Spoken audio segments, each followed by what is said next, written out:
Hey there, Ken French of Vast Voice, telling business secrets to entrepreneurs. We're very, very happy you stopped by. Either you're going to watch this or listen to this because you want to take your business to the next level. You're probably an entrepreneur who's either just starting out or you've been around for quite a while and you want to take your business to the next level. You're probably a real estate investor, maybe even a real estate agent, maybe a professional or of some sort, professional advisor of some sort.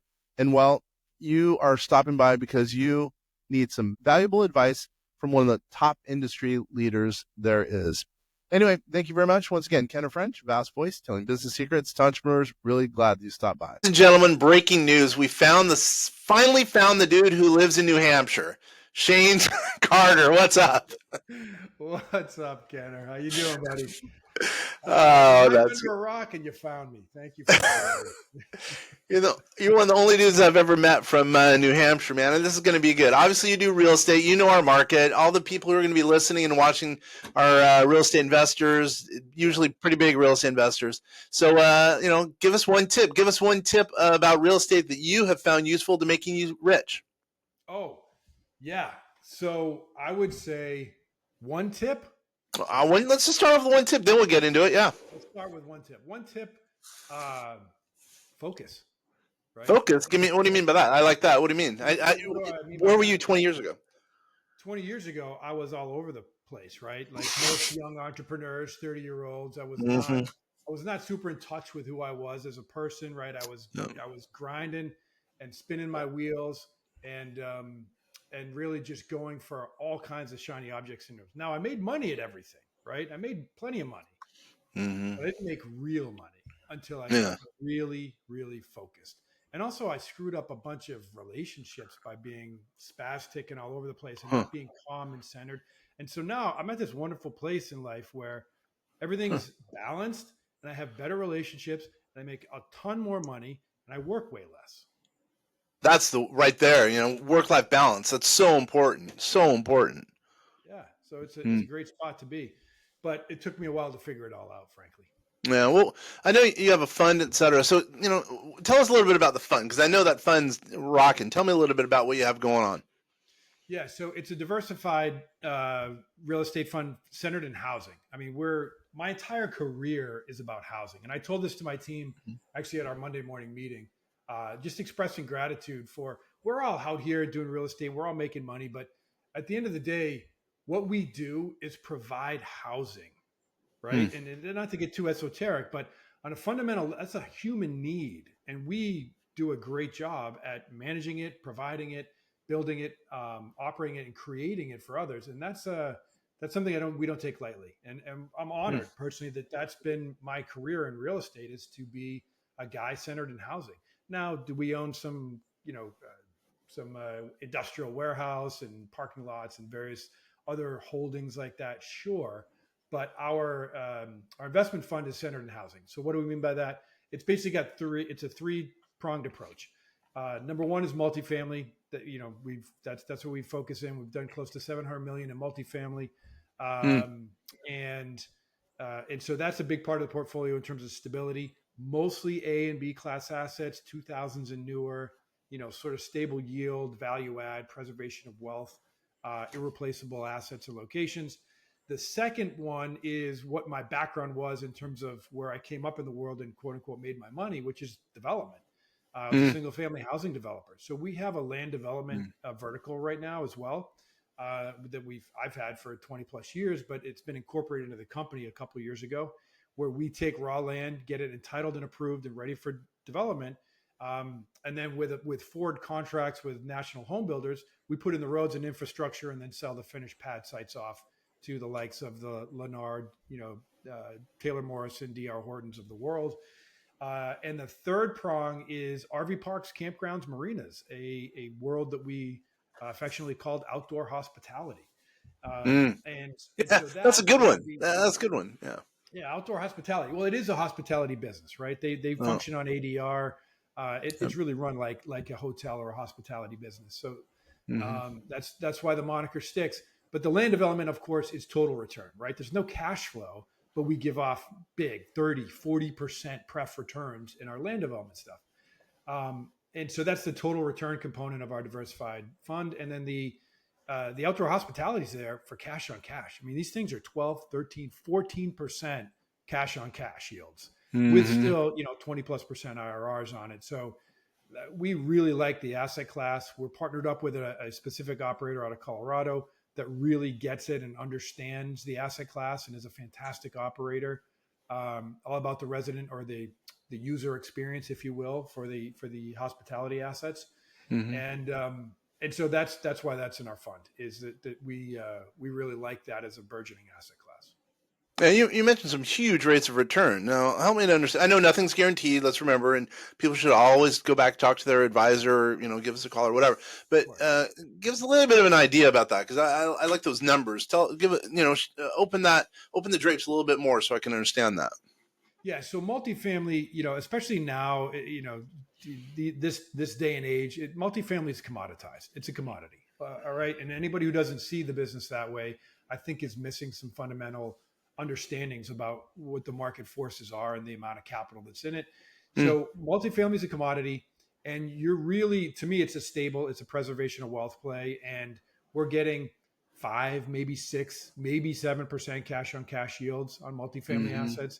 Your total IRR metrics for a given 5-year hold are likely going to be 14, 15, 16%, maybe 17, 18 if you're lucky, right? But you're in that kind of mid-teen IRR, stable, sound, solid, nothing, nothing too great, nothing too horrible, stable yield. And that's why we'll always be in multifamily, is we like the tailwinds and we like the stability. So the total return play for land development is massive. It's but depending upon the deal, it's between 30 to 40% annualized return, and we pay that as a pref return, right? Meaning before the fund can get profit, the investment vehicle pays the pref return to the fund before the developers of the asset can make a dollar. I think people like that. They're getting the money first, and then everyone else afterwards. You got it. It's a fantastic, and it's a huge yield. So people are saying, how do you do that? And well, look, I've been doing it a long time, right? So I know structures, and mostly what I've learned is that how you structure deals is more important than what you're actually doing. How you to a certain extent, I agree with that. Yeah. Sets you up for success or not, depending upon how your structure is. And so we set this investor forward structure up on our land dev because we're, number one, we've mitigated the risk, right? So I don't take investor dollars in until we already have a forward contract with a credit risk counterparty like a DR Horton, Lennar, Taylor, MI, et cetera, where they have signed a contract to take out the lots and given a deposit to be used in the cap stack before we take in investor monies, close on the deal, and do the development. That must mean, okay, hold on. So that must mean you're putting in dough, you or your semi-partners are putting in dough, because otherwise, how would you be able to afford that? Yeah, we put up all our own capital to take them through the entitlement phase, get a development-ready project. We take money, investors' money in after it's got a development order on it.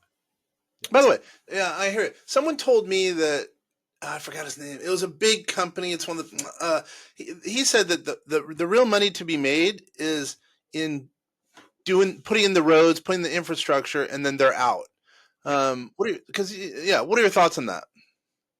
My thoughts are that that's exactly what we do. So that's where the money is, right? Because here's how it works. The national home builders, they're publicly traded companies. They have quarterly earnings that they need to adhere to and that they're beholden to, and they can't keep too much on their balance sheet. So we basically serve as off balance sheet development partners to them, hold the land. We're like a land bank partner, right? So they have a contract, they have, control rights on the land. They're going to buy it from us, but we're actually closing on the land, putting in the roads and infrastructure, doing that work, taking on that construction development risk, and then delivering them a finished pad site so that they can monetize foundation to finish and then sell it through and lease it up, whatever they're going to do with the. But it's on their books and then it's quickly off their books and it's into an income stream.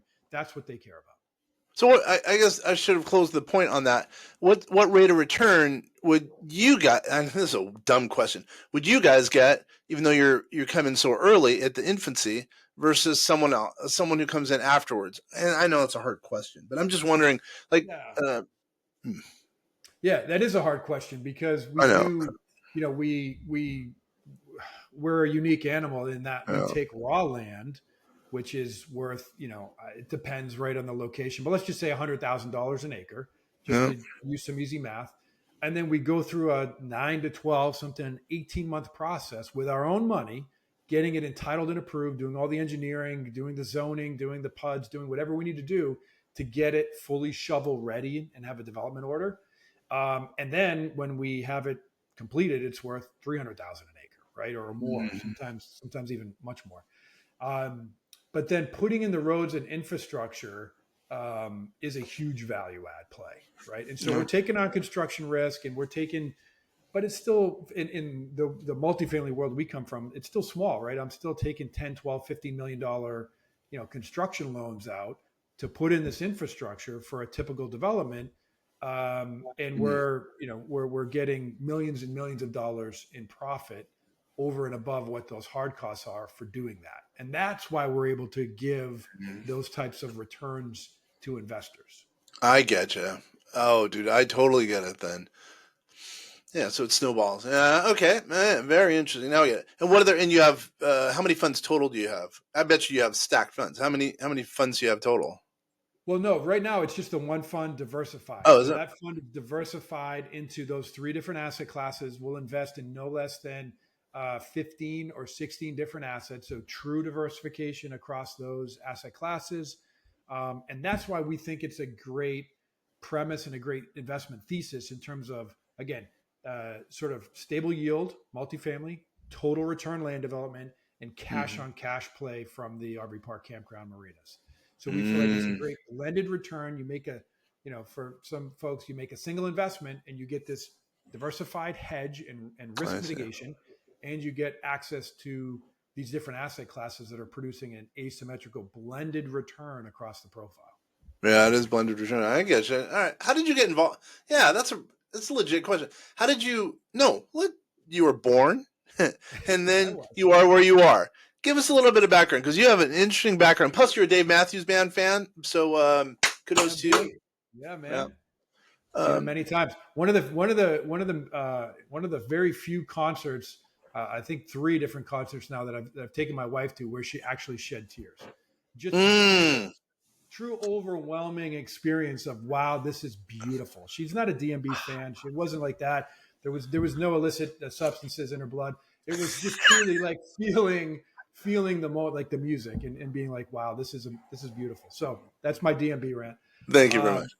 So my story is, started born, south of Boston in Massachusetts. Got degrees in forestry and wildlife biology, which is rare and weird. But I went out west, went to Colorado, Idaho, Montana, California, worked for the U.S. Fish and Wildlife, worked for the U.S. Forest Service. And that's when I discovered I had a calling for real estate. So I was working in land, right, and managing forests and doing all of that. But I realized that my upward trajectory within those public organizations was going to be severely limited, and it wasn't my true calling. I was called to real estate. I don't know how else to say it. I was literally just felt this calling to be in real estate. And I, so I ordered an online course and started to educate myself.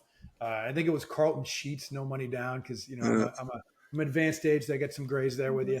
And so I started wholesaling contracts and buying single family and rehabbing houses and doing that. And when was that? How many years ago? How many years ago was that? Oh, that was late 90s. Okay. 25 years ago, 26 years ago, 27 years ago, actually. Geez. 97, 98, I think was when I actually ordered that course. Wow. And, did my first wholesale contract and started doing, single family, got into rehabs, found that I loved construction. Absolutely loved it. I loved that process of transmutation and of creating things. And so I moved back here to Cape Cod and, got in, I got my broker's license and I was selling real estate too. And, making money on wherever I could, right. In real estate, but also, was doing this house flipping business. And so really got in, moved up to New Hampshire and started a general contracting business and really started building, rehab homes, starter homes, middle market homes. And then I got into sustainable homes, green net zero homes. Then I got into multi-million-dollar, luxury homes on the lakes and oceans here. Um, and then I got into community development, right? Doing what we're doing now in this vertical, but we would do it the cradle to grave. Take raw land, get it entitled, approved, put in the roads and infrastructure, build the housing, get the real estate agents in, sell the community out, and move on. Did some mixed use projects, some condo developments, et cetera. Hmm. But always was buying income producing assets the whole time. So I was taking the Mhm. cash I made in those businesses and buying multifamily assets. Again, some industrial, some office, some warehouse facilities here and there, but mostly 90+% multifamily has been where I Mhm. put all my wealth and grew it. Um, and so built some fantastic holdings here, sold all that off 17, 18, 19, sort of felt like the top, and then really started looking at Mm. how am I going to grow and expand myself in the next phase of my career. And it was going to be down south, Texas, Florida, Carolinas, growth markets. So we really started to build our team and infrastructure in those markets, get local knowledge, boots on the ground, started flying there monthly, and really Mhm. got to know these markets intimately. And that's where our team is based. And that's so even though our corporate offices are here in Portsmouth, New Hampshire, we're always flying. I was in Florida last week. My business partner's flying to Texas next week. And all of our team, all of our Mm. employees, all of our business partners are all in Texas, Florida, Carolinas. And so Uh, we're really hyper focused in those markets, because that's frankly where all the tailwinds are in terms of population dynamics, demographics, job growth, pop growth. And so that's where we want to be. New England's kind yeah, of small, I was, and it's going to stay stable. that totally makes sense. I was wondering why you had so many projects down there, but it makes sense if you really think about it at the end of the day. Yeah, that's where all the demand is. Yeah. Yeah, yeah, yeah. And the opportunity for people like you, and therefore the opportunity for your clients, make some dough at the end of the day. Yeah, yeah, exactly. That's right. Yep. Yeah. All right. So okay, now I get it. Now I understand your background. That's a big jump from forestry to real estate development, as I see it. But it's worked out. Yeah. For your clients. So tell me a little bit about the structure of the fund. Who knows? Maybe there's some people out there who want to start a fund. More than anything, there's probably some people who are going to be wanting to hear about your fund. Maybe who knows? Invest in it. Yeah. So we structured it as a Reg D 506C, which Mm-hmm. is accredited investors only. And one of the so obviously the diversification in it is a bit unique. Usually people set up a fund and they're like you said stacked to each a different asset class, sort of clear on each opportunity. And ours Exactly. is very clear on the opportunities. It's just that we have three different asset classes that we've combined into one for a diversified portfolio that we think makes sense. So as I've you know gotten more and more wealth and money through the years, I've really started to understand diversification better, right? And so I don't have all of my eggs in one basket, even though I'm Yeah. still mostly a real estate guy. Mostly everything that I do is in real estate and real estate verticals and investing in my own businesses and such. I still diversify into a number of different assets and holdings. And so that's the premise that we wanted to bring that we felt like was perhaps a bit missing in the market where people are syndicating one-off deals. And so if you put, 100 grand into one syndication deal, if that deal goes wrong, you have 100% loss You lose it all. happening, Yep. right? If you have invested against 16 assets, you have a 1/16th loss, right? And so it's easy to do the math to know that hedging that risk and diversifying into a whole slew of different assets is simply intelligent. That's why big money does it. That's why funds do it. That's why billionaires do it. That's why all intelligent fund managers uh, diversify and have true diversification like that. So we wanted to bring that to the market and explain that to people, but we also needed to do it where we had a track record, where we had experience, and where we know and understand things. So of course it's real estate and housing based in those three verticals that we already talked about. The other thing we did in the fund that we feel like is perhaps a bit unique is we set up four different tiers, right? So you've got 100K investment level, and then another tier is a 500K, and then $1 million, and then a $5 million investment level, of course, because we want to incentivize larger investments. So what happens is we have bigger waterfall splits as you go up in those Mm. tiers, right? So it starts at, say a 70-30 at the bottom, but by the time you get to the top, it's a 90-10. And Ooh. so that waterfall return is massive to larger investors that are going to allocate more capital in. We're trying to attract some fund of fund investments, some RIAs and, some family office groups that are willing to, allocate at the $5 million level, but also create tiers where if you were going to invest, 250,000, maybe you would consider jumping to that 500K level because it's a substantially different waterfall, all having the same, 10% preferred. So we did a higher pref rate too. So there's a 10 hurdle before we see a dime. And then the waterfall structure kicks in thereafter. Yeah, I like the 90-10 split if you're, putting in 5 million or above. I get it. If you bring in a fund to funds, they're, splitting a pretty good amount. Their clients are going to be really happy, and you guys are happy because you're getting an absolute number that's still pretty good. Yeah. So we're talking to folks who, again, have their own fund and they're raising their own fund of dollars, which have 100K investors. But each one of their 100K investors is going to get the 90-10 because they're trying to get to the $5 million level in their fund so that they can allocate in at that point, which then feeds all those returns down into their fund. Mm-hmm. So it's a fantastic play for folks who have their own funds and fund-to-fund investors.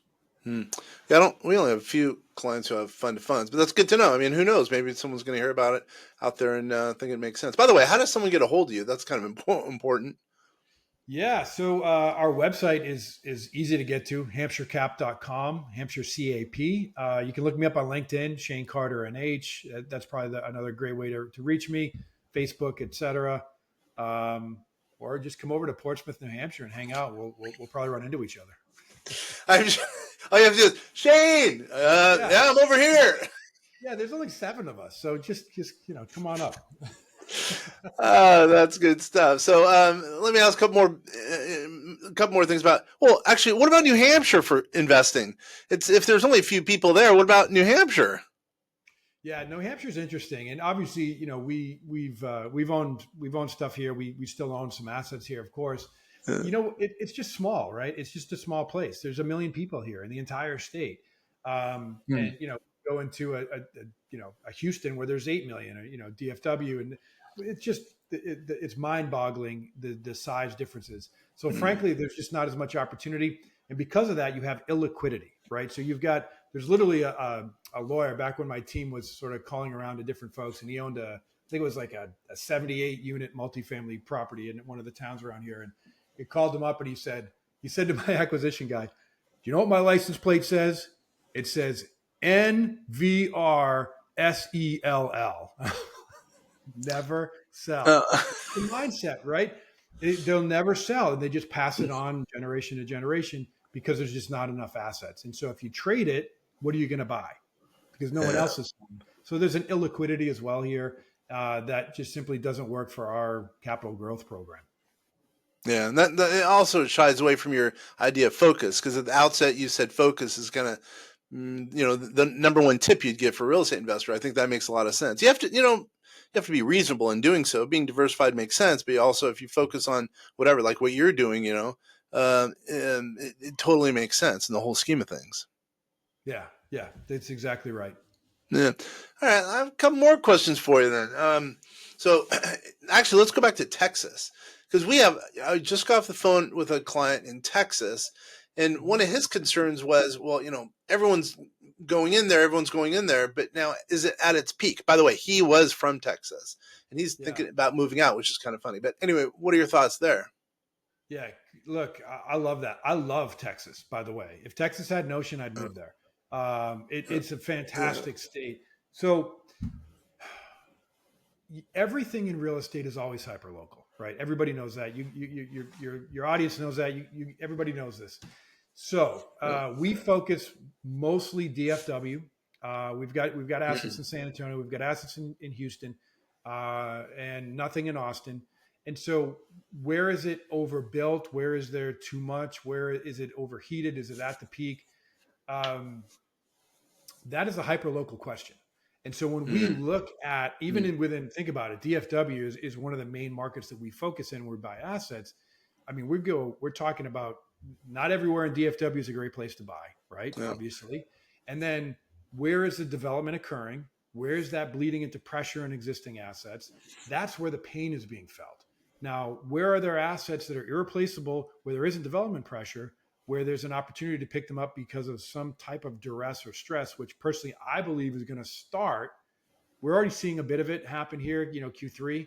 It's going to kick in a little bit more next quarter, Q4.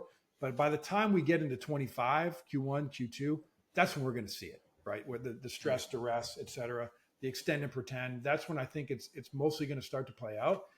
And even then, we're still going to say no to 99% of every deal we see, which is what we do, because we are hyper vigilant about picking the right asset in the right location that is simply irreplaceable.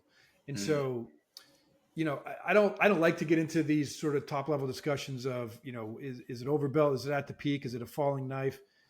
I kind of take the approach of almost like dollar cost averaging, right? Where if you're buying fundamentally sound assets at a really amazing basis, and you're leveraging the current interest rate environment and you're buying intelligently, then buy it. And it's a good buy. And don't worry about if there's still, price dropping that could still happen, or whether we've actually hit bottom and are we going up. If it's a really good deal, then it's a really good deal. Right. And so that's sort of the approach we take. But frankly, we still say no to 99% of everything we see. And we're seeing a lot of things that are seemingly good buys today, but we still just don't like it. We don't like the metrics. We don't like the long-term play. We don't like the actual real estate. Well, what does that mean for invest? I mean, here, I was just talking to a client last week about this. So that's interesting you just said that. But, he was saying that I don't like investing in funds because even if they don't like some of the deals, they have to invest in it because they have to deploy their capital. But what you just said is pretty interesting. What are your thoughts on that? Well, we don't. That's a great question. We've got a very large family office group that we've been courting now for the last few weeks. And they asked that exact same question. Hey, aren't you going to have this sort of money burning a hole in your pocket that you're going to need to go out and deploy to produce returns on? And so what we're doing for folks who are into the fund is we're just it's in a money market, and they're just getting that yield and they're getting that return. Now you could do that on your own. Yes, of course. Right. But we're just saying to folks, look, we're not going to come off of our investment mandate and our investment thesis. And just because we have, 10 or 20 or $50 million sitting there, we don't care about that. That's not going to change how we look at assets and how we look at deals, because that's my money in the fund too, right? We put a minimum of 5% of our own cash into the fund and into every deal. So these are my investments. This is my money. This is my portfolio as well. And I'm simply not at a place in life where I'm interested in taking risk and losing principal. I only want the best deals. And that's the only thing that our fund's going to invest in. It just takes a process of, getting to know each other to understand. So folks understand that, okay, yeah, Shane's serious. He's right. And he's putting his money where his mouth is. And we can show you our deal flow. I can show you the underwriting, the acquisitions team, and what they look at on a weekly basis, and all the deals that we throw in the trash. Yeah, so you're the real deal. So if you're really putting up and I believe you are, you're putting up 5% of the assets, plus you're staking the fund basically with your own money. I mean, that's the real deal right there. Yep. Yeah, our trajectory is to be multi-billion-dollar fund managers here in the next 5 years, and to continue to grow our fund management capacity as we're always going to be real estate focused and alternative asset managers, but to be able to really get to the next level of attracting institutional capital from the big Boston, New York, and other firms. You have to be diligent. You have to be institutional quality. And so that's our mindset from the get-go. Wow, you're legit. If you want to get that big, you want to make a real run of it. Wait a minute. A little off topic, but RIA. You're trying to get money from RIAs and broker dealers. Right. Is that what yes. Yeah. And you have all the license. Well, yeah, you already have the Reg D, all the licenses for it, etc. Look at you. Oh, look at you. I might have a little referral for you there, buddy. You got to do things the right way, Kenner. Yeah. You're also looking for traditional bank financing, I think, from at least at times, correct? Oh, absolutely. Yeah. Yeah, of course. Okay, I like that. Well, we're going to have to land this plane here. We've been talking for about 28 minutes. So how about this? What's one thing we have not talked about that you think can add value to a real estate investor or people who, I've already talked about who, would be listening or watching this? Okay, so look, there's this whole other side that I've been going deep into in my personal life. I'm a big fan and believer of balance, right? Hmm. And I'm finishing up this book. I'll release it probably next month, just fine tuning it.